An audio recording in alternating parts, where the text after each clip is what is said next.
Oh, hello. Good morning. Good morning. Good morning. Hi. Well, good afternoon. Wherever you are, good morning, good afternoon, whenever you're watching this. Hello. My name is Zaria Ray Lee Jack Rain, and I am the creator of this free Get Ready for Change 30-day challenge. We are now on day 14. That's 2 full weeks. We've been doing this 2 full weeks, right? Okay. Let me make sure my volume is good. Uh, I'm just feeling a little bit nervous um doing this so openly and freely because I've challenged myself to do so simply because there's a lot more presence in the house right now. So I'm just making sure I still am in alignment with myself, but I have lowered my volume to protect my peace just a little bit. Okay. So first thing that we're going to go ahead and do today, uh, like I said, I am the creator of this challenge. And the reason I started this challenge, specifically the free version of it, is because I was creating this 30-day workbook. And once I was product testing it, I was like, okay, honestly, this is great, but I am used to journaling. I actually really like it. I like to it just kind of happens for me sometimes. Sometimes I just write poetry as my journaling. Sometimes I journal in like full diary form. I'm a journaler. So I was like, okay, this is like fairly like easy, a good habit for me to have and keep up with.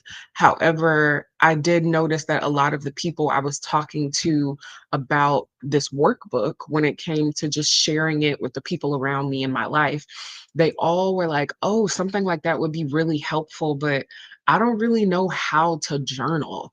And I was like, well, what do you mean? You just do. But I realized that, not everything is as simple or as easy for others as it is for some. So I was like, you know what? I'm going to create a 30-day free challenge where people can just learn how to start journaling, how to tap into themselves, and how to actually create a journey and see your own life journey through what you're writing, through what you're processing. So that's kind of how this challenge specifically got started.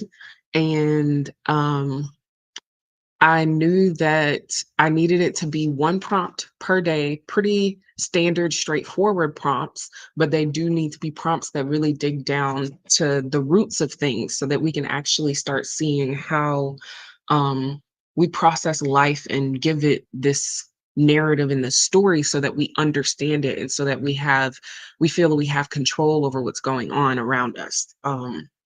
So yes, that's kind of why I created this challenge, where it came from. It derived from a full 30-day workbook that you can definitely check out on my website, which is in the link down below in the description. You can check out the book. It's definitely more intense than this free 30-day challenge we've been doing. And if you've been here days 1 through 13, I've kind of shared a bit about it already. But it it just has different prompts for each day. Each day is sort of themed, and you get to go through the workbook and create your own version of what it looks like for you to live and what you actually believe when it comes to what it looks like for you to live and how to get there. So yeah, it also is just a pretty good tool for just having resources in your mindfulness or your life journey. It has a lot of different worksheets in it, like a reframe your mindset worksheet that you can use multiple times on any sort of theme or aspect you may be thinking about in life. And it almost is the same sort of process that we go over when it comes to the analysis of each of these prompts every single day, which leads me to say we will be doing a deep dive into analysis again today. I want to make sure that I do a good few of them so you genuinely get to see what it looks like to analyze different days. But I also want to leave days where I don't walk you through it so you can see, do you actually know how to? On my website, we do have like a blog section, and I'm going to make sure that by the end of the 30 days, there's a discussion board for us to, like, if you have any questions about analysis or how to do these prompts or how to come up with your own prompts or anything like that, you can put those concerns, those questions inside that blog on the website. So yeah, before we get started, I'm gonna sip my tea. I'll tell you what it is. Oh, that cup got chilly. Okay, that's nice. So I just have a ginger turmeric green tea right now. And really it was a two bags of tea, one that was green and turmeric and one that was ginger. And they came with these, where'd it go? They came with these special little prompts or special little sayings on the tea bags. I like the tea bags that do that. I want to read them to you because they kind of almost hit the theme of us doing a daily gratitude affirmation and daily appreciation. Um, and they're both kind of on the vibes of affirmations, I would say. So the first one that came off of this came off the ginger bag. It says, "Give happiness and you will end up happy." And for me, I also like to, if I'm like, okay, what tea was I drinking that said this? Ginger is very revitalizing. It has a lot of just focus benefits and immunity benefits as well, especially when paired with the turmeric. But the ginger, something that an herb that's revitalizing, telling me to give happiness and you will end up happy. For me, I like to combine that. And I just like to say, okay, something for me to hold on to today is to give happiness that feels revitalizing and that feels energetic to me and that feels like I can focus in it so that I will end up happy. So I like to just kind of combine it that way. I know we talked a little bit before about just the different modes that people use to help them make choices in life. Some people use tarot, some people just pray, some people meditate, some people journal. So, whatever it is that you feel you need to actually help you make more aligned choices, do what you need to do that. And this is one of those things that I like to do. I just look at the tea bag thing and then I combine it with the sort of benefits that the tea I'm drinking gives me. And it sort of gives me a path of choices to take for the day or for the week, depending on how I feel about it. Yeah. Okay. The one that was on the turmeric and green tea, strength does not come from physical capacity, it comes from an indomitable will, which is a saying by Gandhi. Mahatma Gandhi. Gandhi. Wow. Gandhi. Anyways, so uh with that one, I think I would just say, because it's talking about inner strength and will, and I'm drinking something like turmeric tea mixed with the ginger, which does like bring that immunity strength. I'm gonna say that the key to seeking and being in my indomitable will is to strengthen my inner like self and my energetic immune system, my peace immune system, if that makes sense. So that's just what I did for that. I definitely taste the green tea. The green tea is it's a green tea. And that ginger tea definitely has like other stuff in it. It's not just straight ginger. I prefer to work with just loose leaf teas where it's literally just the straight whatever herbs so I can make my own little mixes. But right now where I am, I have to have more tea bag situations so that it stays more organized and space that I'm sharing with other people. Okay. So now that we've done that, I do want to go ahead and say, like I said, if you've been here for days 1 through 13, you know that we have sort of a rhythm when it comes to what we do here. And that is we do our daily affirmations and gratitudes. We answer our question. I go over analysis. And then there's also usually a little heart message I have to share. And yeah, so I'm going to go ahead and jump into the prompt because today's prompt definitely builds on days 13 and 12, days 12 through 13. And I want us to really see exactly how it does that. I'm excited to show you guys. Okay, so I'll just read the prompt. for you, and everyone can write it down. Okay. So, as a matter of fact, I believe it is already posted. I had it scheduled to post. There we go. This is today's prompt, and I will like it because why wouldn't I? This is a prompt that I very much believe in, and I'm glad. Oh no, not a typo.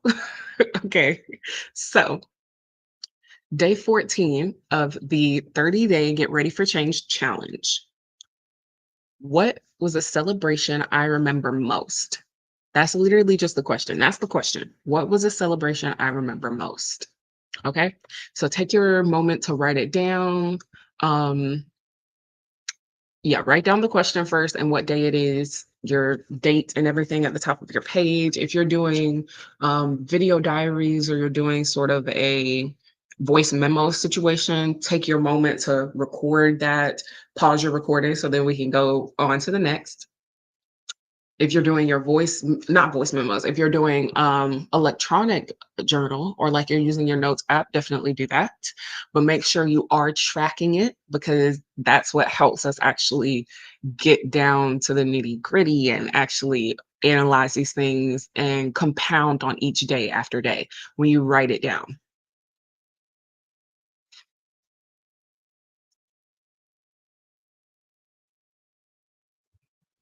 I'll go ahead and just do that really quick just to make sure I give you guys enough time to write in it.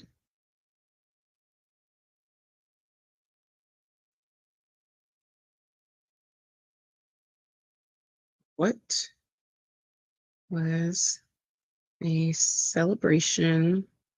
Definitely think about it for a little bit too. Um,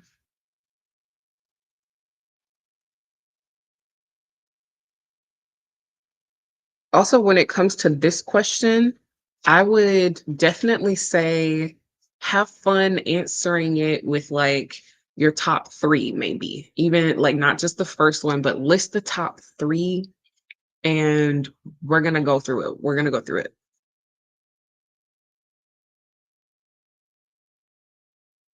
Okay.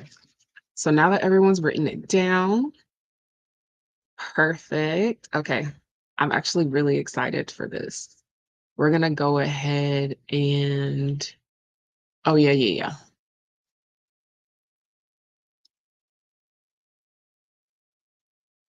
yeah. Okay,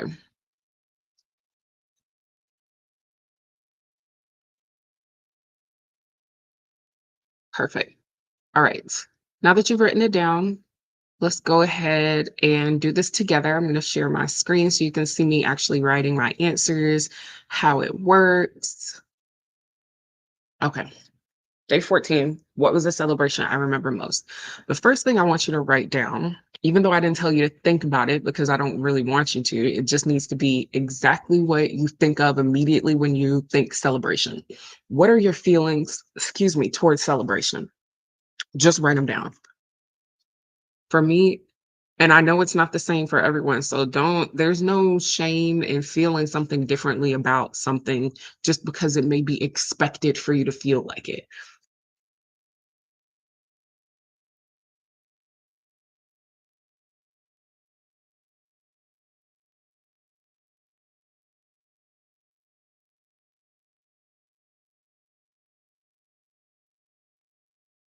Okay. So now that we've written it down, these are my feelings towards celebration. Excitement, but a little like, do I get to choose my version? Like, is it actually going to be celebration that I want though? Like, are they actually going to celebrate what I want them to celebrate and how I want them to celebrate? If that makes sense.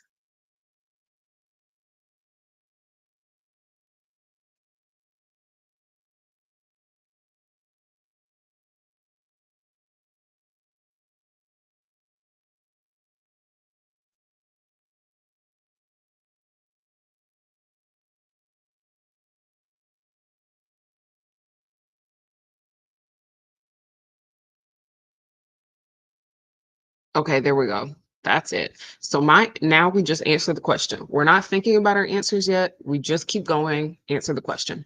So, what was a celebration I remember most? My top one was my 16th birthday. I remember it a lot. 16th birthday. And then what year did what year?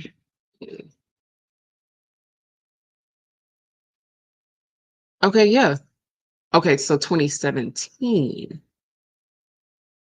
Okay, bet 20. Oh, that was in the theater for a long time. 17th birthday. And what's the next celebration I remember the most?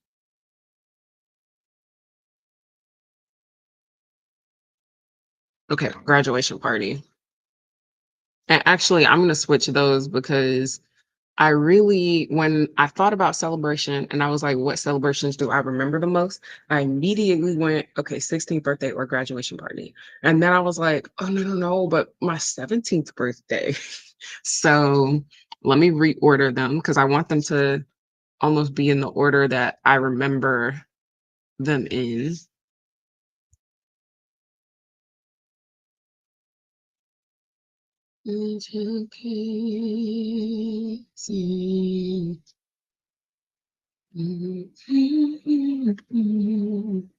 There we go. Okay. So I have my answers.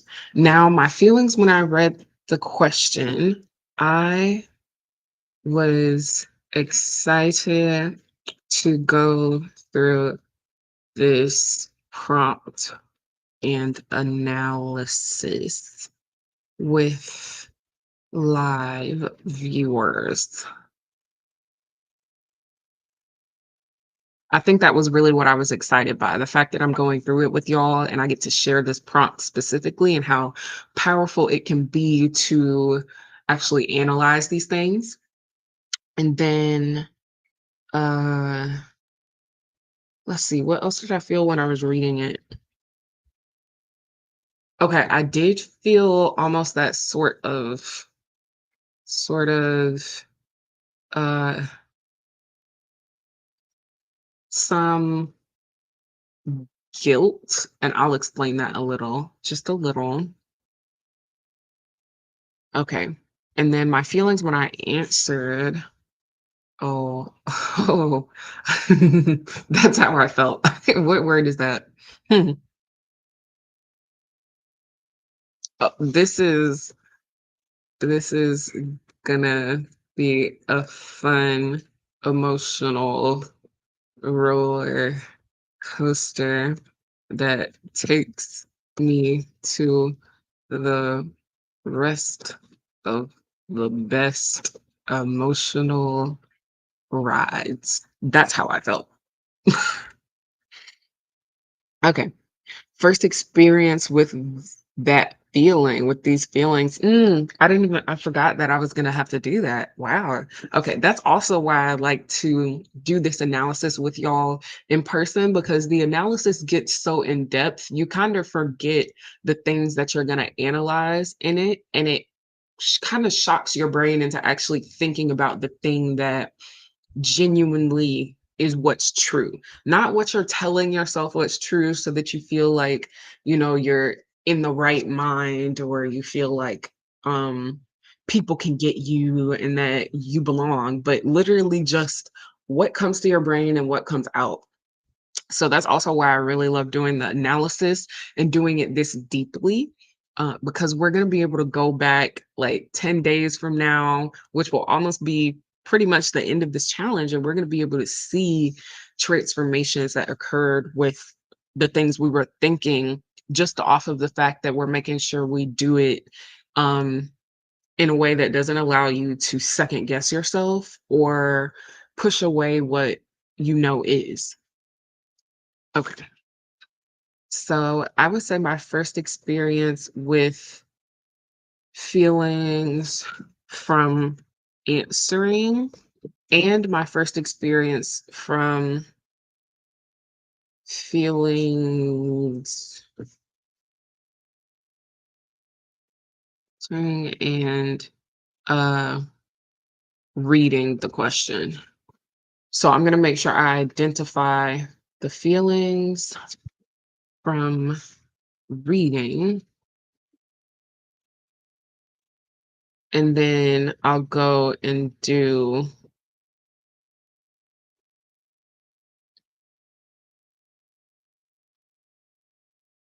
no, I'm just gonna keep let's see.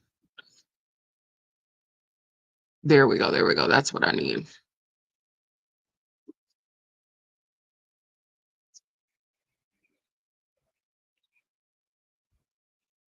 The feelings from answering. Okay. And it may seem like, okay, why are we even doing all of this? It was just one prompt, like just answer it. But I promise these, like, it makes sense once we get down to the analysis. Okay.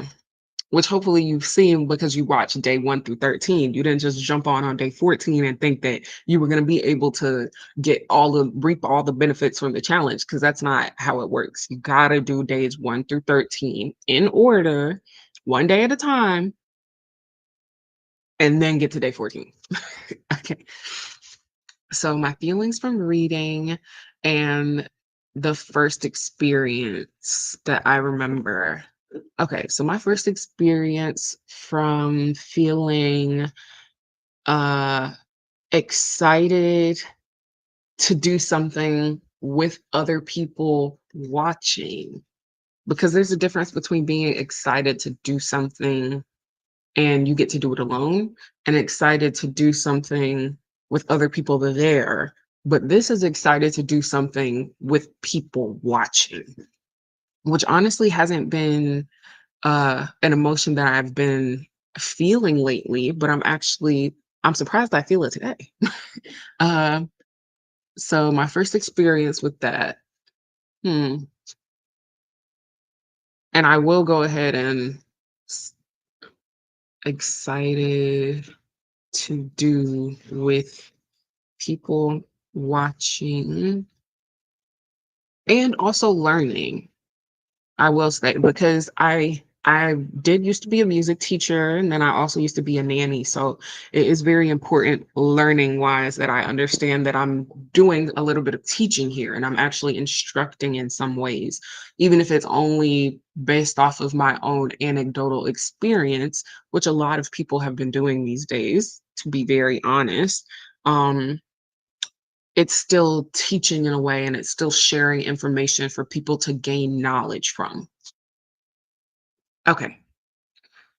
So, oh, the other feeling was the specific type of guilt, though, um, is more of like when you feel like what you got, you should be grateful for because a lot of people didn't get it, but it didn't actually meet the needs that fulfill you. So you end up genuinely emotionally dissatisfied because it didn't actually meet your needs. It was just something that is societally seen as super cool and you should be super grateful for.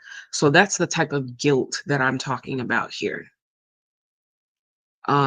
So that uh societal expectations met,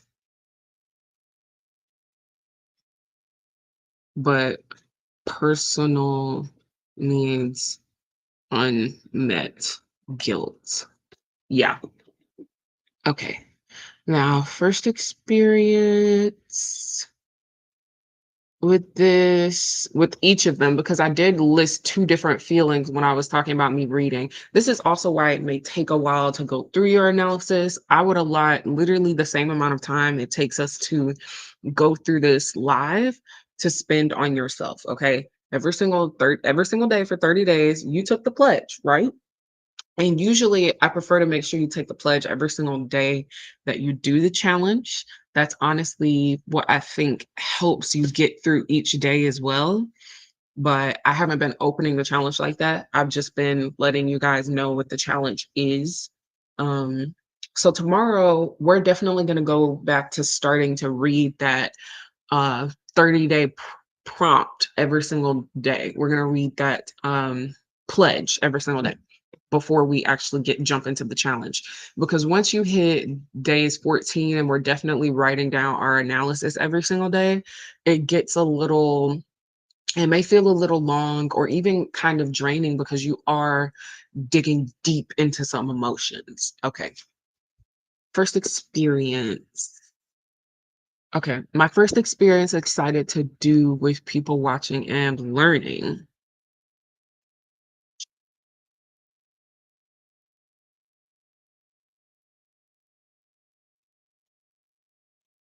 Okay. I was in, okay, 7th grade. So I was like 12. I think it was more closer to the beginning of the year. So like 12 to 13. I was 12. I was in 7th grade. My math teacher, who was also my social studies teacher,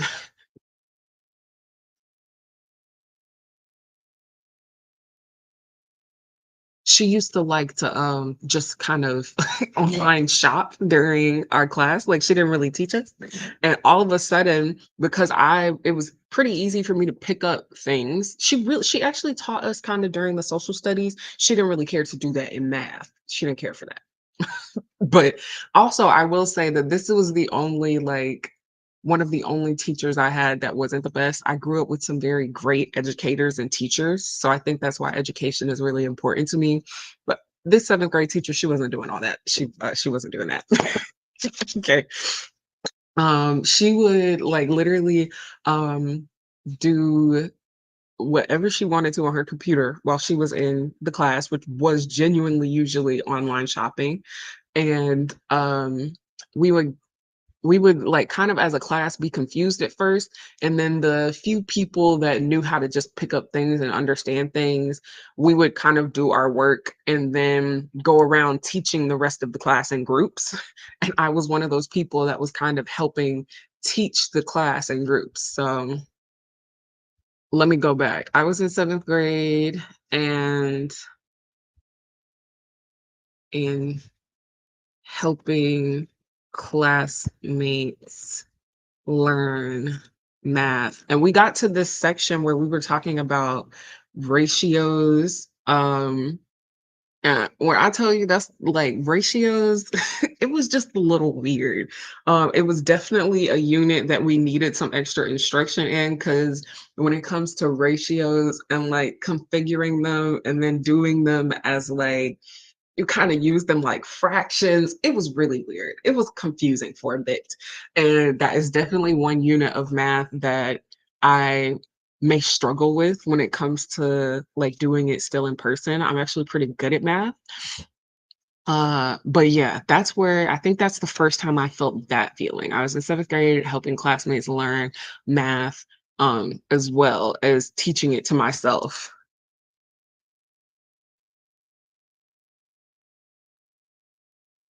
And I think it started because she did kind of start out doing, like, some of the teaching, but then she didn't know how to explain it to the class, and there would be a few of us, like, people would just the rest of the classmates would just ask us certain questions, and we'd be able to explain it better, so I think she just kinda stopped. I think that's really what happened now that I think more on it, and I'm like, "Well, that's not what you anyways." Um yeah, so that's the first time I felt that, and then for the guilt, like the guilt, but still feeling like my needs were unmet, oh my god, I have to use the bathroom. Wow. Uh, I would say, hmm, make sure you're also answering these yourself when I'm talking and answering them for myself. Anytime I pause, if you need, like, a moment to actually think, do it. Okay.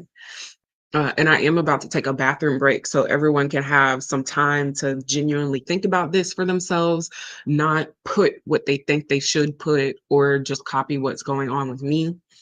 You literally are taking your own journey. We're on our own separate journeys and we're just kind of walking alongside each other together as we do it. Okay, the guilt thing. I would say that was also in like middle school, but I'm going to say closer to 6th grade. Okay. 6th grade. Yes, I know exactly what it was. 6th grade. And this is also a very vivid memory of mine and one that I know for sure just clouds not only how I view myself, but how I view the world and how I think the world views me. So this experience is definitely one that I break down and have started to analyze a lot more as I'm stepping into a different chapter in my life. But in the 6th grade, I was part of they, like, had this, it was like the um Duke University had this program for different students at all different levels that they kind of I was invited to in the 5th grade because I used to go to our gifted center, which is just like um, children who are a bit more advanced, they get to usually go to a different center, just around the United States. I'm not sure if they do it in other places, but they do it here. And while I was in that program, Duke University had this separate program that they invited different students to just have more information, more resources, and more other opportunities. They offered us the opportunity to take the SATs. And I believe this is when it was still out of 1600, or I don't know what it's out of now or even what it was out of when I took it for college. It was just out of something. And I remember I got my results back. I got my results. And I was, like, super cool and excited about them until, my parents got the results, and then it felt like there were a lot of expectations because I scored pretty well. I got my results and scored pretty well. Even if I hadn't been a 6th grader, like, I scored pretty well. That's how it it was. So the way that it was perceived and taken by other people was, "Oh, she's super smart. Let's give her all these things to do and let's set up these expectations for what we see for her in her life in the future." When really I already had dreams and things that I wanted to do. Uh, and I knew that there were just different aspects to everything that allowed you to showcase whatever skills you had. Um, and at the time, in this from I would say from 3rd grade up until 8th grade, I was very, very into we would go to the bookstores. I was very into reading. I was into doing a lot of fashion designs because at the bookstores they had these little books with just the model figurines in them. I would draw on them. I would like have a lot of designs and stuff. And then another thing I was very interested in was music and singing specifically. I also still had stage fright at the time. So these were all things that I was really excited about, but I was kind of fearful about already. And then I got these results, and there started to become these academic expectations, these expectations of doing bigger, outside, grander things like government or law or whatever it is, medical. Like there were just certain expectations based on what the people around me knew was possible in their eyes. And it conflicted with who I felt I was as a person, right?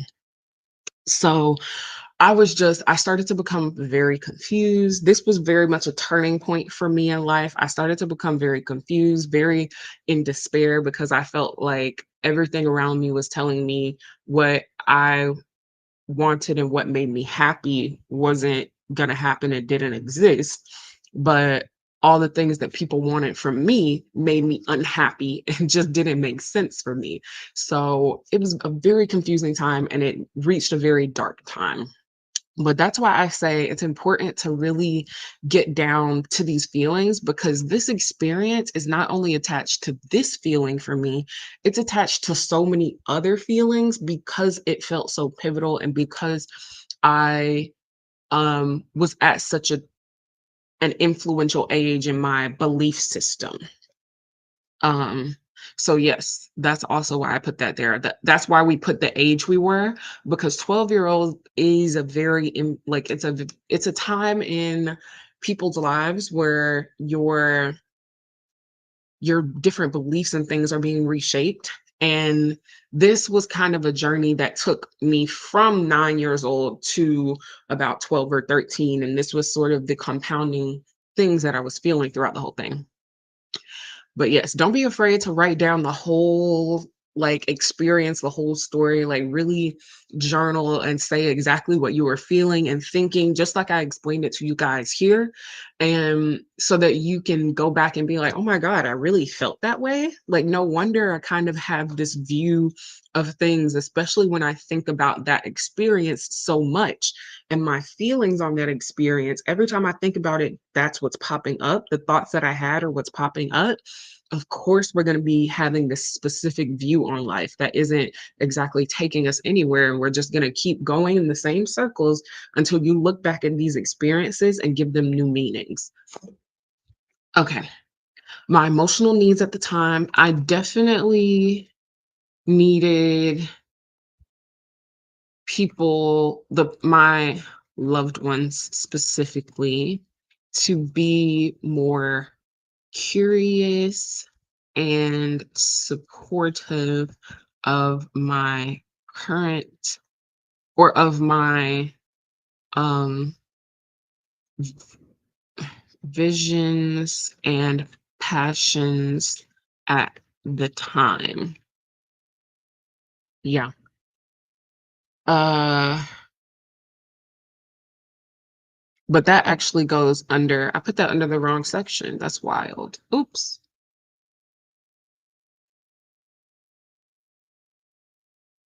This goes here. So while you're doing this section here, I'll make my screen a bit smaller so you can see the whole page. Okay.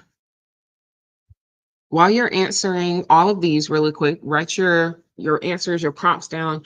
I'm gonna go use the bathroom. Well, I'll be right back, and y'all should have your answers of these, everything written down shortly.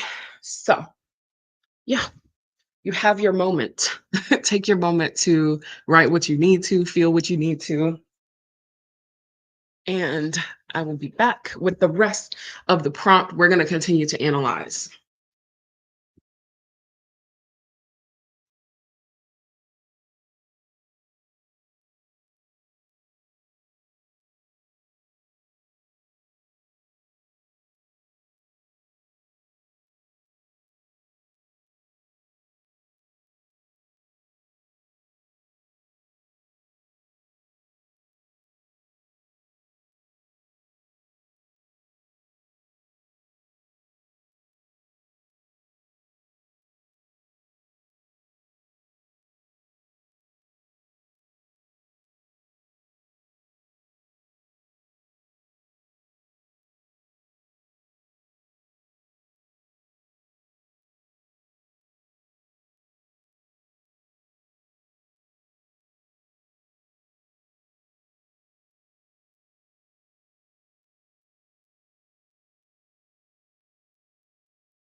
Okay, I am back.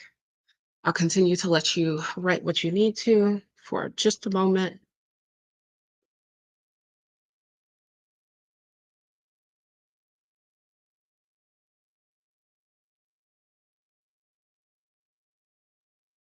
Ooh, this is a random tangent, so don't feel distracted. Just keep going. But I'm kind of confused on what streamers do. Like the streamers who stay on lives for like hours, do they really take bathroom breaks and everything? Because I was only on for 40 minutes and I had to use the bathroom again.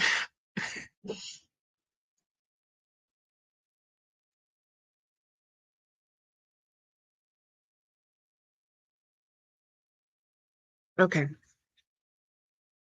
The way I was talking before, it hurt my voice a little bit, or not even hurt it, but it was straining my vocal cords. So if I sound a bit different, I am using my voice a bit differently just so that I actually have longevity in these lives and I don't feel completely vocally tired once the 30 days is over. Okay. So, where were we? Here we go. Okay. Emotional needs at the time. My emotional needs at the time were as a 12-year-old, you need some freedom to explore so you can start figuring out what life is. You need still protection and guidance.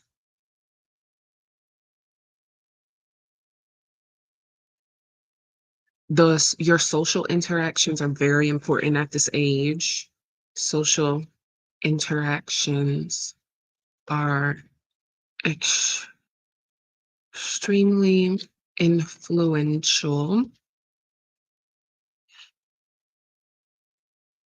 Yeah, I just try for me, the way that I see like being the ages of 9 to pretty much 13 or 14, I kind of just try not to in the past, I literally just didn't want to think about them. They were not the funnest and I didn't even realize it until after. Once I realized it, it sent me somewhere dark, which is a time that I actually prefer to remember over the time right before. Um so yeah. Ooh, let me yes. Okay. Any other needs that were being unmet or just that I needed at the time, was I getting them? Okay. That's what I have for those answers. I'm gonna keep going, and the feelings from answering, let's see, how did I feel when I was answering? Um, okay, my feelings when answering, I was a bit oops, I was a bit anxious, oops, and nervous to say my truth because I was worried about the judgments, oops, and comments from the people physically near me.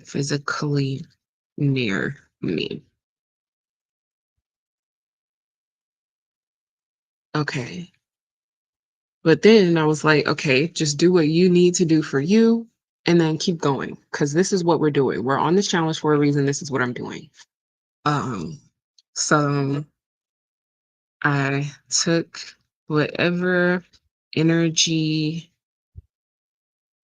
energy protections I needed and kept it pushing.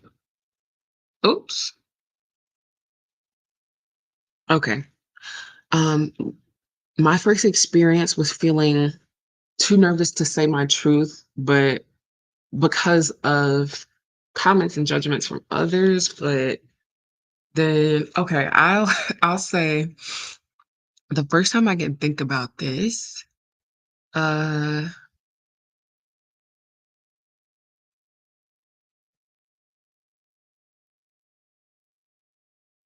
I mean, I didn't even think about doing that, so that wasn't the time. Um hmm, be sure like sometimes if you can't think of it, it might have been so impactful and so kind of detrimental to your worldview that you're pushing it to the back. So I think that's kind of what this answer may be for me.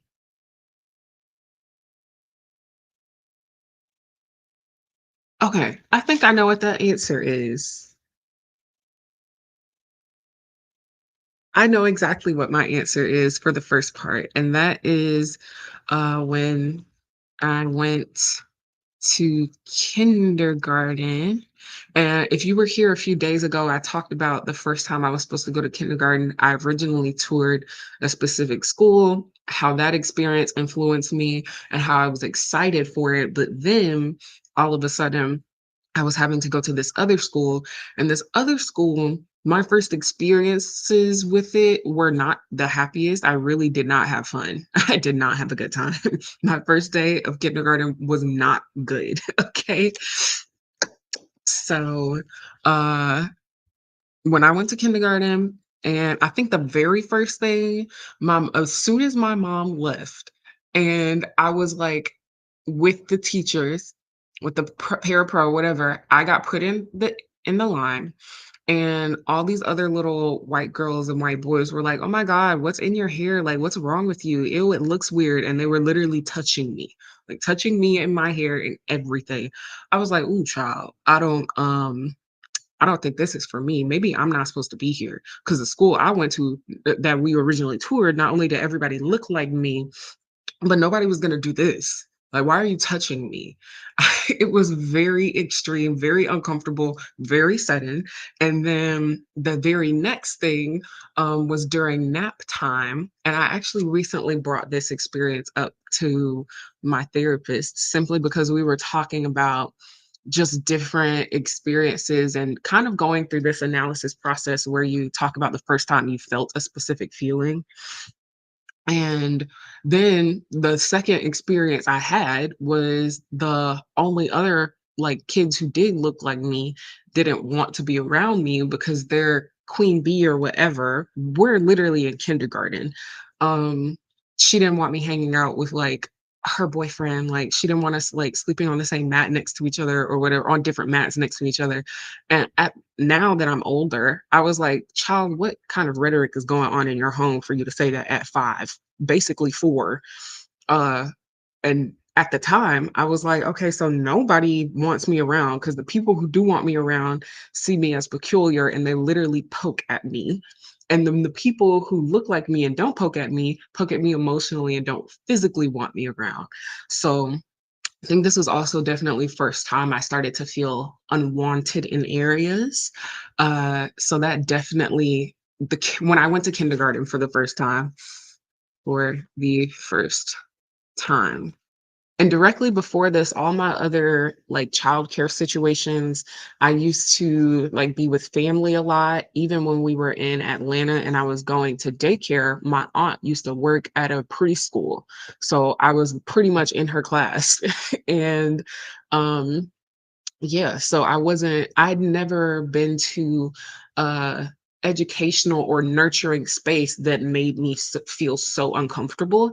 And then at lunchtime, I don't drink milk. Like, we don't drink milk in my house. They gave me milk, and I think we had spaghetti that day too, or something, or ham and cheese sandwiches, or hot dogs. It was weird stuff I didn't usually eat, and I threw up.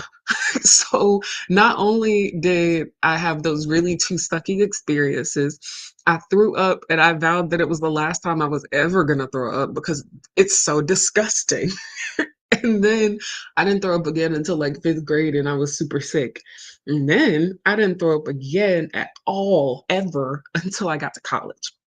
So I was like, "Yeah, no, mm-mm." I it was just a very bad experience for me, my first day of kindergarten that I remember. It was not fun. I do remember the only fun part was, when we were learning phonetics, and I showed up not knowing how to read, and they immediately just assumed that I was stupid or slower or whatever, but nobody was teaching me how to read. Literally nobody was teaching me how to read, because as soon as I got to 1st grade, and they were teaching me how to read, I hit an 8th grade reading level. That's besides the point. We go back to kindergarten, and the thing that I was excited about that day, we were learning phonetics, and I was like, "Oh my god, those are letters. Like, we can read those. They're teaching me how to read letters. That's so cool." And I actually wasn't in kindergarten for long. I think I showed up pretty much, like, with a quarter left of the year, like, the whole school year, not in, like, December or anything. I think I showed up, like, February or March, something like that. Or actually, I think it was March or April, because it was warm outside, it was springtime. Um, so my first experience with school and kindergarten was not fun. And I definitely remember that those were kind of the first times I felt those feelings. And I think it was also sort of the first time I started to take whatever energy protections I needed and kept it pushing. Or that may have been first grade. So I'll say first grade for the other one. First grade, and you also think about a specific experience. Don't just say it was around this time. So I'm gonna keep going and I'm gonna say exactly what experience in first grade I started to do this, whether it was at a healthy level or not. When did I start to put up energy protections for myself? And it was definitely first grade after I realized that all the girls around me just like to talk to everybody and tell anybody anything. So I couldn't tell them, who I may have had a little first grade crush on, or um, that I'm like, my parents are away and I feel this way. Like, no, it got turned against me. So first grade, and a specific feeling, literally there was a time where one of the girls that I thought we were going to be cool and friends, she literally, like, she was being so nice about it, just came up to talk to me, and I thought we were being friends. And then I found out later on the playground that she had told everybody, literally every single other first grader, my business. And I was like, that's wild, that's crazy. So first grade, and the um chatty, I'm gonna call her a chatty Kathy. Chatty Kathy experience. Okay. And for each of them, I was 5. Actually, I was 5 for both of them because I think the first grade one happened at the beginning of that year. So I was still 5. I hadn't turned 6 yet. 5 years old. Mhm. At 5 years old, my emotional needs at the time were attention, protection, um, curiosity, and support. Those are the ones I'm really just gonna list there. And I would just say curiosity was one that was being a bit left unattended.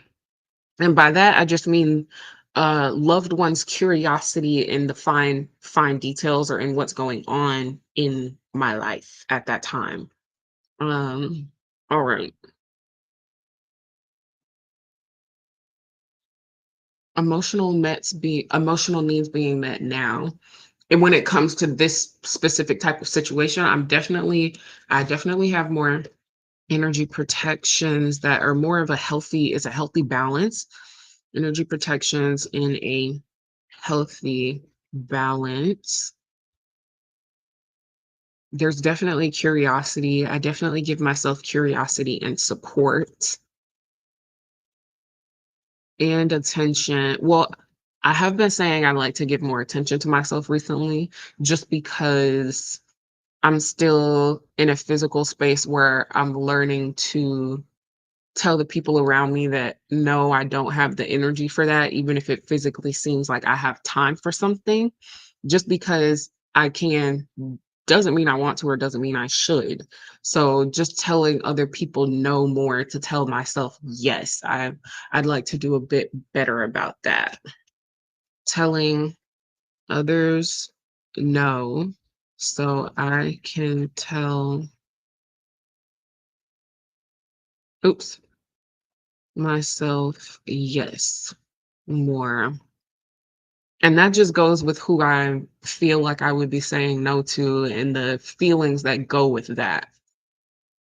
Okay. Now it's time to like start getting into like those repetitive thoughts and things that actually derive from these situations and that make you think and believe what you do currently think and believe, right?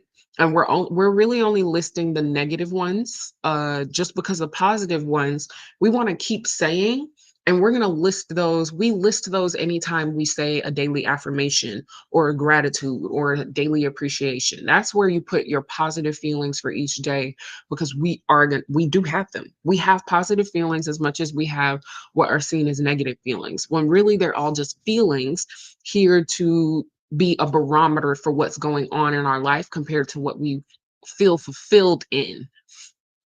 Okay. Listen to action thought, an intrusive thought that makes negative feelings around this topic increase. Okay, so when it comes to these specific things and these specific experiences, the thoughts that have derived from this include uh, I need too much. People don't want me or respect me. What are some other ones that pop up with this? Um, I can't recharge. What's some other ones that come up? A big one. I don't want to do this slash be here. And I don't mean like in the world, like I mean in the physical current space that I would be in when I'm doing whatever I'm doing. Um, what's another one that comes up? These experiences definitely shaped a lot for me, I feel, and analyzing them is definitely doing a lot for me, like actually talking about them and going through each experience. Because the next thing we're going to do is rephrase all of these things so that anytime I'm these intrusive thoughts may pop up, I have ways to combat them and give them a new meaning and say, you know what? No, I'm not limiting myself. I'm giving myself a new set of rules and beliefs. Uh, what's another one? Oh,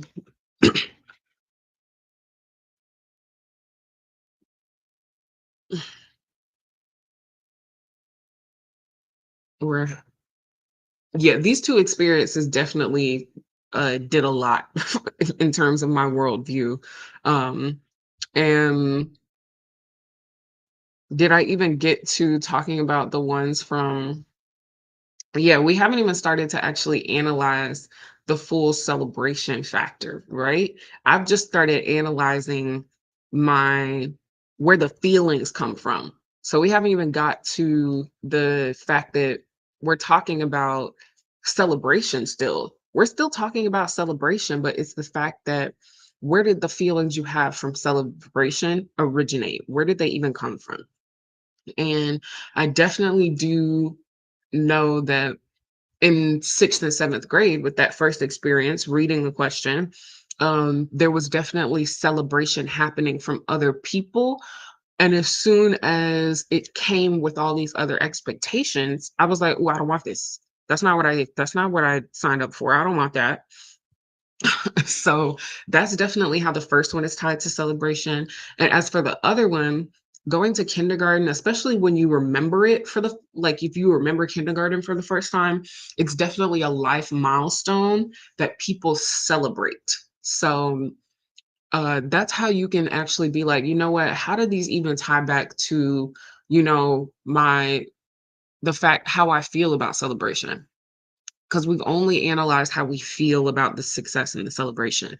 We haven't even talked about the the actual things that happen when it comes to what I remember most about celebration, because that's also going to be telling. This is why we do one day at a time. This is why it's important to compound on each day, like follow it in order. It's important to do it the way that it is because we go into a lot. So I'm going to go ahead and answer the rest of these. Then we're going to go back to these specifically. I'm going to answer, give the new phrase a meaning, and we're going to come up with the new affirmations. Then the next thing we get to is I know this one's been a long one, but just hold on. We're going to get into answering, like going into detail more about about the answers to what you remember most when it comes to celebration. And then we're going to go ahead and I'll show you how to come up with a new specialized prompt, just like we did on the 13th, which was day 12. Yes. Okay, so I'm only gonna do I'm not gonna show y'all how to do every single one because we've gone through this a bit before, but I'll just do one of the ones that I definitely know I've heard other people say, so they may want to combat this one as well. Oh, I know that I need too much is definitely one. And then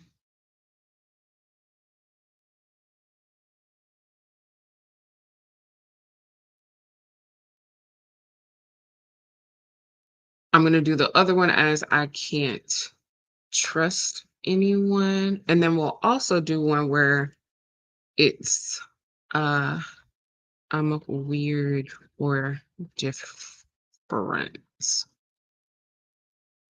There. That way I feel like I'm kind of addressing all of them, like in a way, but not as specifically. Oops, here's what we do. Tab. All right. Let me strike this out because we don't want that thought anymore. We want something else. Okay, so for I need too much, and anytime that that intrusive thought comes up, I'm going to say, instead of I need too much, I need more than is being given to me in this space, or I need more than I am currently receiving. And it just depends on what space I'm in, which one I'm going to use. Um, which way I'm going to combat it, right? Okay, I can't trust anyone. That one, instead of I can't trust anyone, I'm going to go, um, I can trust me to choose the best environments and people for myself. And that's actually more of a affirmation to use to combat, oops, that's more of an affirmation to use to after you say that thought. So I'm going to leave that one. I'm going to put that one there. And we're going to come up with, I'm just going to say, I can trust me, period. That's it. I can trust me. Um, I'm weird or different. Instead of I'm weird or different, I would, when it pops up, I'm going to go, no, I'm not weird. Actually, no, I'm not even going to say that. I'm just going to say to the thought, the intrusive thought, no, I am unique and I'm unique. And then affirmation for that one is there are people and places that best benefit me. And then an affirmation to combat the first one is I have personalized needs and desires that deserve to be met. Period. Okay. So that's how you would do that. You would literally just go for each one, give how you would reframe it in your mind if it pops up, because it's an intrusive thought. It's still something that is in the back of your fears, in the back of your mind, especially if you've been thinking it for years and years. You're going to have to be ready for it to pop up. And this is what you do when it does. You just say, instead of I need too much, when it pops up, you go, oh, no, no, no. I need more than I'm currently being given in this space. And I also need more than I'm currently receiving. And you know what? I can trust me and I am unique. So I have personalized needs and desires that deserve to be met. I can trust me to choose the best environments and people for myself. And there are people and places that best benefit me anywhere I choose to stay. Because it also puts in your brain that you choose to stay in you choose to stay around people and in places that best benefit you, right? So it's also just getting your mind to think a different way so that you act a different way. All right. Now for your personalized prompt, which comes from like all of this analysis that we just did, right? This is what you would do if you want to have another 30-day challenge for yourself, but you don't necessarily want to follow along to a whole other 30-day prompt that may not be personalized to you. This is how you can create your own personalized 30-day prompts every single 30 days after this. Like, if you're like, you know what, I want to keep going with this journaling. I don't know what prompts Zaria, Rayleigh, Jack Rain, and Pampered and Lux are going to put up, but I want to be able to continue to journal. This is how you do it. This is how you give yourself prompts every single day. And you would just go in on day one of your month two. You would look at day one of your month one, analyze it, and then this is how you would analyze it to get a question for your new prompt for your next day one. So after all this information I've come up with and I've analyzed for myself, I see that the value I have seen in myself based off of these experiences was pretty low. I saw that, you know what? I'm only valued for the things that my mind can do. That's what I saw at the time. And I'm only like me as a person isn't really respected. I can basically just be a random computer. People wouldn't notice whether I'm here. That was sort of the thought process of what was going on. So a personalized prompt to help me sort of get out of that is here we go. And it may take you a while to like kind of come up with the good question that really hits you in a specific part of your body or just like feels kind of buzzing and like, ooh, that's the right question. It may take a while to get to it. So also be patient with yourself. Give yourself grace, just like I'm about to do for me, because it's going to take me a second to give it some thought and get the right one out for me at this time. But here we go. Okay. So with all this information, hmm,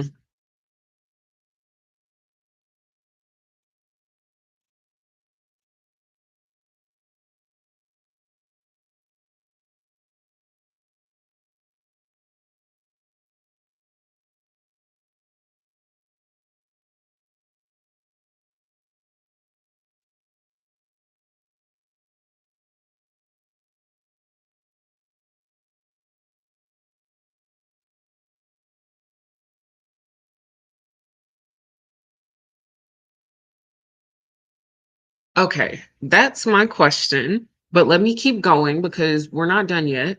And then I'll go ahead and explain it all. Let me keep going. Okay.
Okay, period. I think I have it. Okay. So after all of that analysis and everything that I've just gotten down to, here's my question for myself. In what ways can I bring myself feelings of belonging, respect, and confidence? And not only am I answering this question with basically a guideline rule for how to make any choice, but it's also telling me the guidelines for what that choice looks like. So it's not just how to make the choice, but what the choice is, like what the choice does for me. Um, and in this way, I can literally create a bullet point list of different actions I can take daily that help instill these new things. So for confidence, what I've been doing and continue to do is I took a 30-day pledge to live in authentic alignment with myself and do so in front of others. So it negates the fear of being seen and instills the will to move through fear to reach me. Period. Okay, I love that. Ooh, I love that. I'm living a beautiful life. I actually really love that. I'm so proud of myself. And we'll get to our daily appreciation and everything later, but wow. I actually love that. I love to answer these prompts just as is without thinking about them because what you really feel comes out, okay? Um, and usually for me, I used to feel like whatever came out first, was what I was second guessing and what I thought other people wanted from me, which just goes to show how deep I had allowed social constructs and social ideas to help me self-indoctrinate. Like I was allowing all of these other ideas and things outside of myself to decide who I am and decide what I choose when that's not the reality of what makes me happy or puts me in alignment with who I am. Okay. So, ooh, I'm excited. I feel like the Wiggly's excited. Okay. So for respect, okay, I would say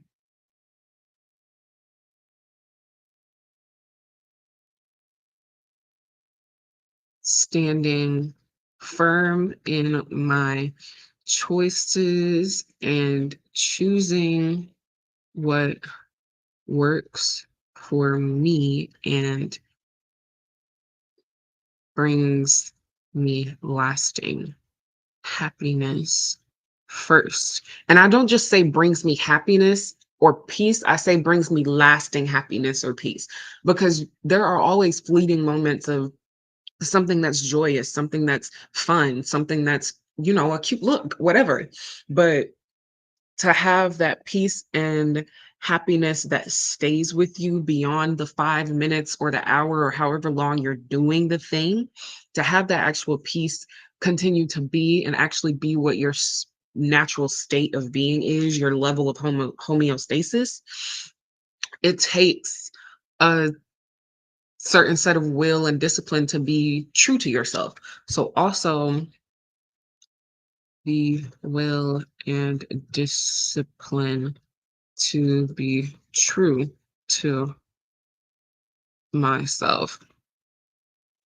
Yeah. And I definitely feel like there have been times in my life where I was living more in my own truth and in my own alignment. And then I may have fallen off because I wanted the things around me to feel or be better.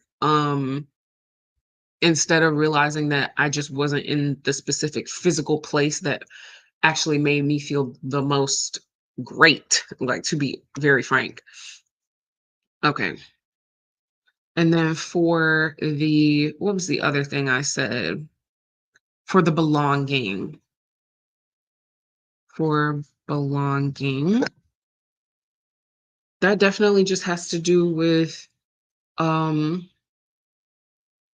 identifying and choosing spaces that I know give and hold space for what I need and am in alignment with. Okay. And we're still actually getting down to like how you would like get to like a bullet point list of things you can like actions you can genuinely like this is a straight up action.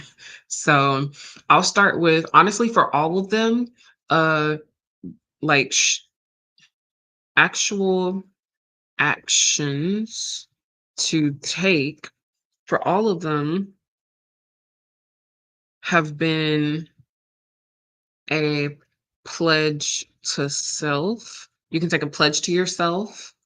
I can take a pledge to myself to help hone in on these. I can also create and utilize affirmations, gratitude.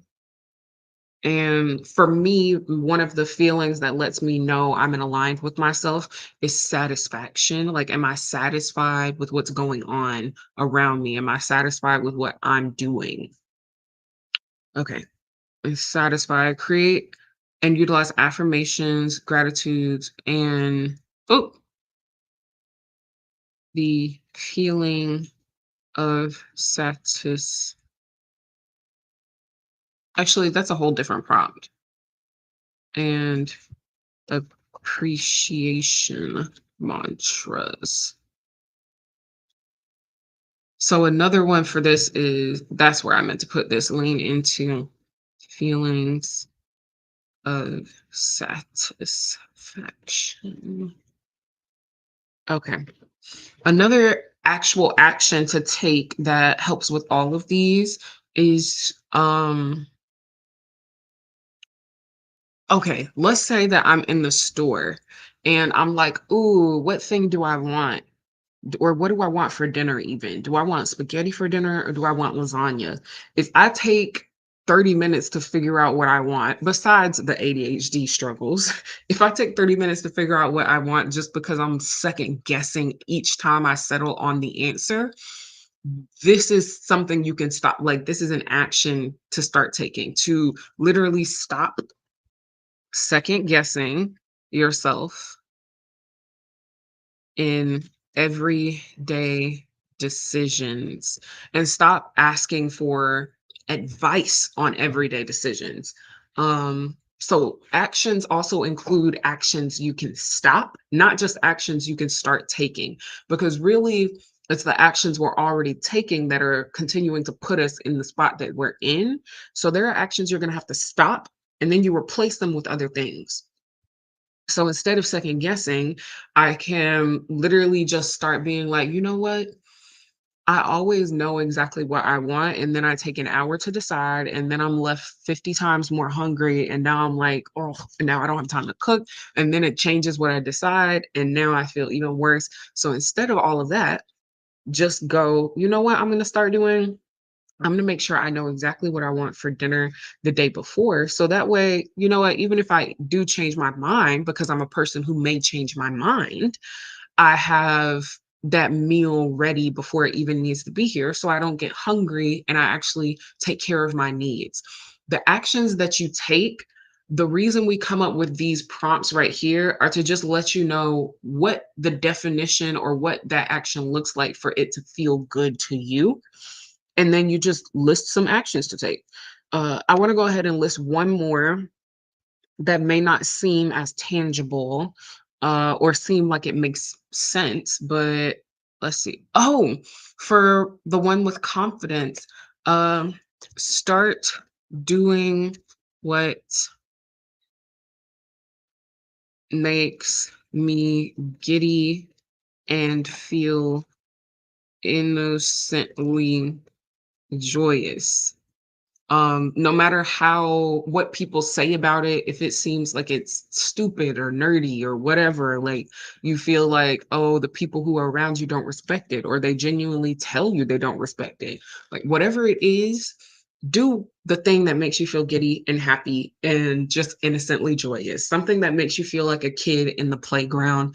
If what you love to do is go outside and identify different mushrooms in the yard because it's cool to you, do that If you like to watch nature documentaries, that's me. I love a nature documentary, okay? I love a documentary. Don't get me started. But if that's what you like to do, do it. For me this morning, one of the things I did, there is a documentary on Netflix, right? Not Netflix, on Disney Plus, and it's called Limitless. It's hosted by Chris Hemsworth, and he just did a bunch of random, not even random, he did things for over a year. He did 6 different sort of challenges over the course of the year where he was intentionally stressing himself out so he could learn to deal with stress in healthier ways.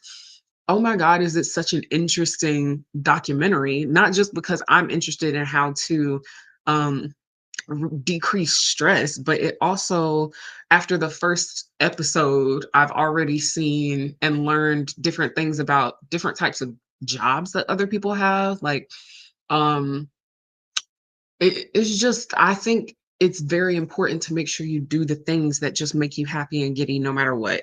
No matter what people say, anything. If you wanna watch your Ancient Aliens and live your life, do that. If you want to, if you're a girl, but you love to weight lift, that was actually me. I love weightlifting, and I actually really love, like, I genuinely love weightlifting. I'm kinda surprised I haven't taken it up again because I'm sitting here staring at my dad's like weight bench. He has weights and everything. It's an unsupported bench. So that's also how I kind of learned to weight lift. Like I actually just really like it. Strength training, endurance training. I love to move my body and do things with it. Um, and one of the ways that you can know if you're not feeling your best self or you're not feeling like a space is as supportive of you as you may need it to be is to start picking out the things that you love to do, but they're not actually happening.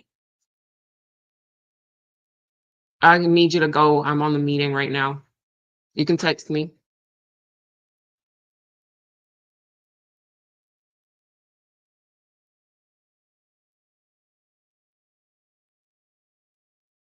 Okay. As I was saying, um, if it's something or a space that doesn't really allow for that, or you feel like, "Ugh, I just anytime I get up to do it, I don't actually feel like I have time or energy for it." One, you're saying yes to things that aren't actually fueling you, that actually give you space and time. You're saying yes to too many things uh, to allow you to even say yes to yourself. So it's start saying no a little bit more, and also start prioritizing what you need instead of thinking about it on the back end after you realize, oh, dang it, I actually really needed that. I really wanted to do that. Now I don't have the time or the energy because I said yes to all these other things. So, yeah, that's how you do that. That's how you get to that. And for my daily gratitude, daily affirmations, daily self appreciation.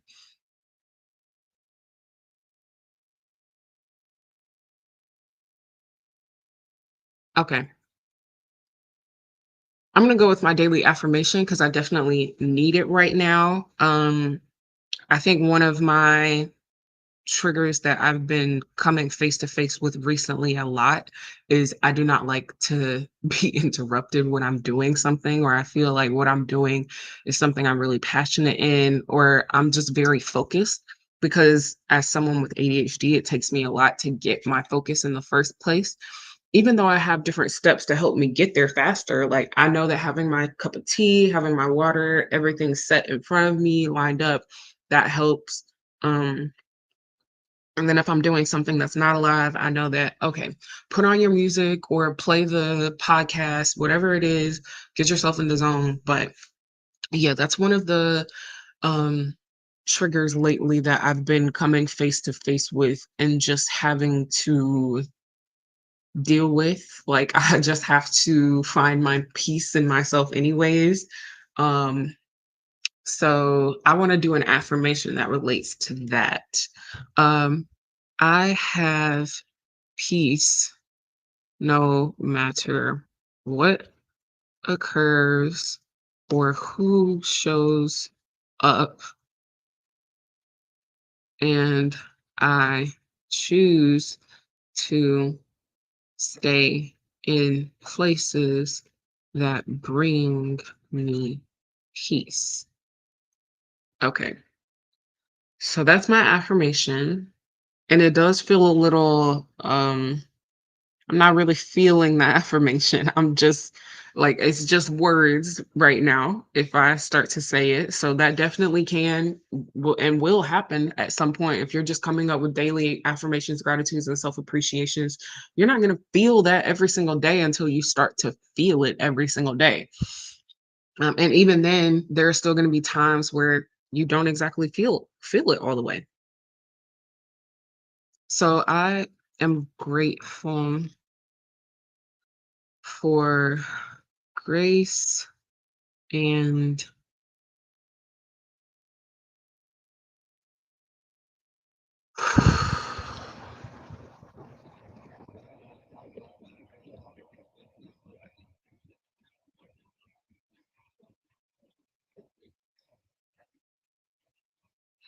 okay. I am grateful for grace and the ability to choose my energy and how I use my energy. Now, self appreciation, I am proud of myself for honing in on,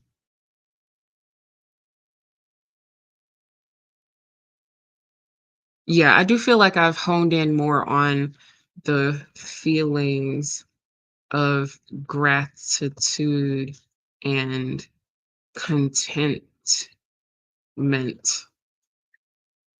I am also proud of myself for releasing the hold that other that loved ones, specifically judgments and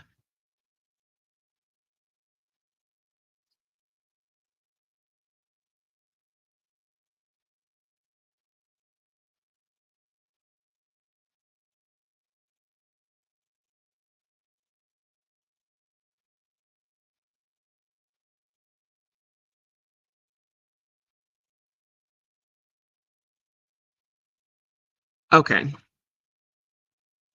So here are my daily gratitude, daily affirmation, and daily self appreciation for day 14. My gratitude, I am grateful for grace and the ability to choose my energy and how I use my energy.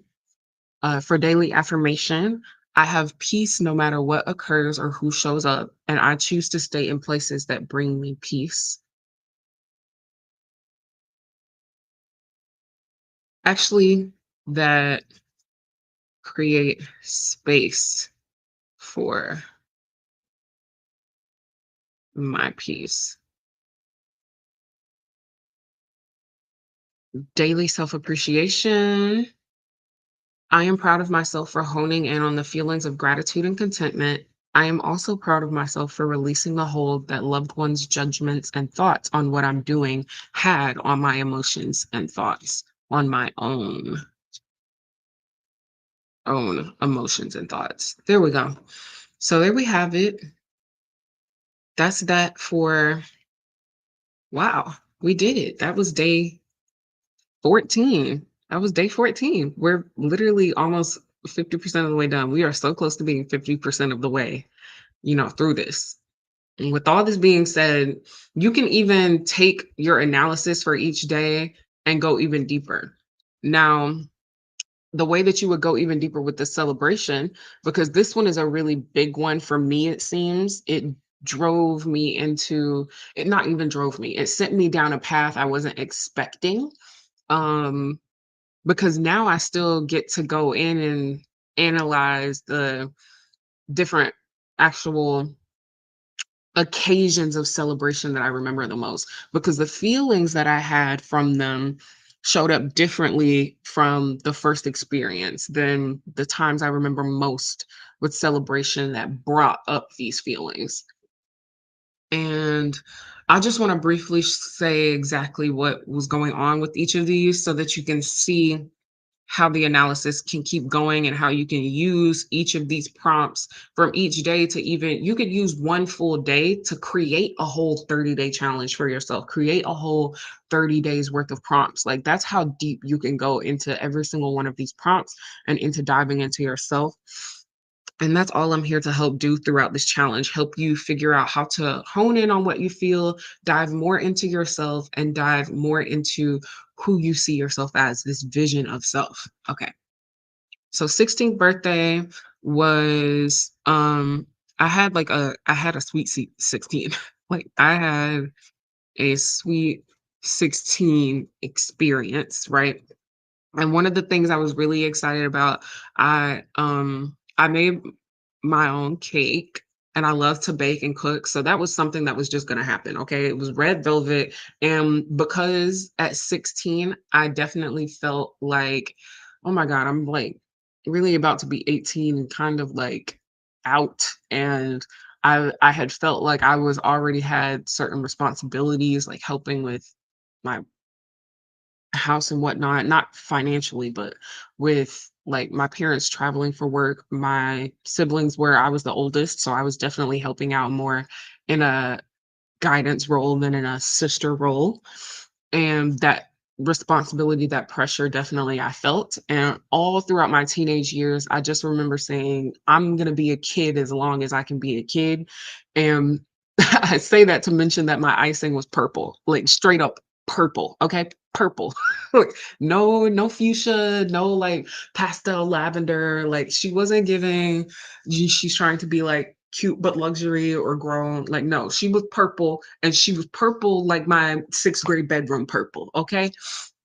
So I made my own cake. Um, but the events I had planned a specific order of events to occur at my B day. And when I showed up, um, there was just expectation from my parent on how I was actually supposed to spend the day. And then when I chose to do something different, it was almost like she took it as me saying, I don't appreciate anything that's happening, which was not true. I just actually wanted to have a birthday that, you know, I wanted to do. Like there was pizza and everything, and we were at like a hotel. I invited my friends. I immediately wanted to go to the pool. I love the pool. I love the water. So I was like, but I don't even know if you want to eat first because we're about to dip in the pool. So everyone got there. Once everyone got there, they gave me their gifts. I took them up to the room. And I was like, okay, pool first, then we're gonna eat, then we're gonna have our little movie situation. We're gonna play some games, we'll cut the cake, and then we're all just gonna chat and have a good time like we usually do. Okay. Um, but there were other plans. And then when I decided not to follow that specific set of plans, I perceived it as me being I perceived it as the people around me being disappointed that I didn't want what they had done or that I wasn't appreciative. And I just started to feel guilty, even though I was just choosing something in an order of events that made me happy. It wasn't even like I was saying that the thing that was happening wasn't great because it was. I had a very great, happy 16th birthday. And I was like, okay, this was really cool, but I also don't want other people to think they have control over something that's for me just because they planned it and put it on. So my 17th birthday was different. I planned it and it was very fun. I definitely had more fun on the 17th than the 16th. I went to watch Hidden Figures was still in the theaters, even though it came out that Christmas before. This was early February. My birthday is February 12th. So it hadn't been out for a full 2 months yet, but it was close to leaving theaters, and I was like, "Bruh, I have to see this movie because it's real events, and you mean to tell me nobody told me about her? Nobody told me about her? Like, she is amazing." So, I definitely was like, "I have to see this movie." I loved some Taraji P. Henson, and I love everybody who was in it. So I was like, we went to the movies. We went to Mellow Mushroom, which my family never wanted to go to when we were on road trips. It was one of the reasons I specifically chose the place.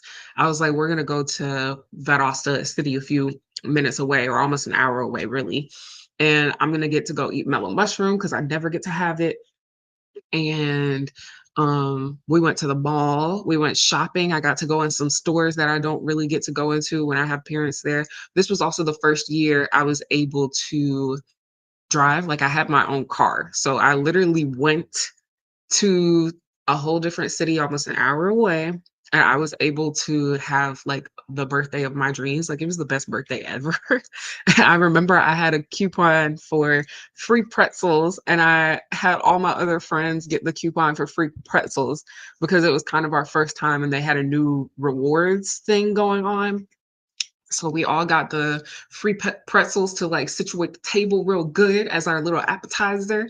And then we also, of course, ordered like food. I got something for there and something to go. I think I also got something for dinner that night. Like I was excited I got to go to Mellow Mushroom. We never got to go. I have been vegetarian for a while. Um, but the only places we would ever stop on road trips as a family was like if I could eat, it was French fries or maybe a Chipotle or some Mexican food, maybe. So, I was excited for the Mellow Mushroom. I was excited for my 17th birthday. I was excited for that movie. I was excited for all of it, and also, at this point, I knew that I was a person who planned our, like, friend get-togethers and things like that. Anytime we would have, like we wanted to, like, all just go to the movies or something together, I would plan it, and excuse me, everything would be set up. So I definitely took this like as a all out reason to like do whatever I wanted us to do because it was my birthday. And of course I didn't have my friends doing anything that made them uncomfortable, but we were all having fun. So yeah, that was that day. And then graduation, the same thing that sort of happened with the 16th happened with graduation, except I didn't even know. I didn't even know they had planned the party and invited like family. And I also, at the time, and even now, like I very much understand that um it is not every day that people graduate high school specifically, and it is not every year that people who look like me have been able to graduate high school. So I understood the gravity of the situation in a historical and societal context, but for me graduation didn't feel like something necessarily to celebrate. It was just like of course I was going to graduate. Y'all were planning for me to be a lawyer and a doctor who was going to be in college graduating from that. So of course I was going to graduate high school. It just felt very like, what are we really celebrating? Especially when the things that I had wanted to celebrate my whole senior year were they had just gone unseen by the people that I love. Like they didn't actually see those as gigantic feats or whatever. Like I went to Washington, D.C. with my choir that year. We sang in the National Cathedral. Like that was amazing. I got to be able to do that, but that's not something that was seen or celebrated by the people that I love because it wasn't something impactful to them. Like they didn't see it as something important, which I understand now as just we had different values of what things meant the most, especially what meant the most to me. So I definitely write that down. And now this is where I can literally take all of these and I could go and analyze all of these even again. But instead of saying my feelings when I was answering, I would just I would write down more what what specific part of this experience do I highlight the most in my brain when I actually think about all of these. So what specific parts of these experiences do I highlight most and why when I think of them? And that question can help you get down to a whole other thing that you can analyze, keep going. This is what I mean by you could literally come up with a whole 30-day challenge just based off of one day. Like, this is something that helps you understand how to understand yourself, how to dive deeper into yourself, and how to honestly kind of put it in a not a strategic way, but in a timelined way so you can actually see everything. This was this day, this was that day, this was the next day, this is what I focused on, this is what I thought about, this is what I reframed. Yeah. All right. So that is day 14. What was a celebration I remember most? That's how we analyzed it. We talked about the celebrations. You can also ask yourself at the end, what specific parts of these experiences do I highlight the most and why? And by experiences, I just mean the celebration specifically. So, yes. Okay. Let me not scroll down because then y'all saw like day 15 and I don't want you to keep going. All right. I'll stop sharing. That is all for today. Oh my god, I was on for almost 2 hours. I did not mean for that to happen. That's crazy. That's how deep these prompts can go. You could if you wanted to do a day retreat for yourself and, like, have a day where you do kind of like a spa day and you do some mindfulness and you think about these things, you could literally use this as that. This is literally the thing to help you start spending time with yourself and hone in on you. So definitely do. Okay. Now, with that being said, that's everything. Thank you for joining. If you watched the whole almost 2 hours, I'm proud of you. This one will stay up. I know they kind of keep getting longer and shorter and they're random times, but it's what I need to do for me to be in alignment with me. And that's what I'm gonna do. And as long as you guys get the information you need and I give you the information I'd like to give, that's what matters to me. So yeah, thank you for joining, and thank you for being here. Thank you for doing this for you. Thank me. I thank you, Zaria, Rayleigh Jack Rain. Okay, I thank you. And bye. Bye,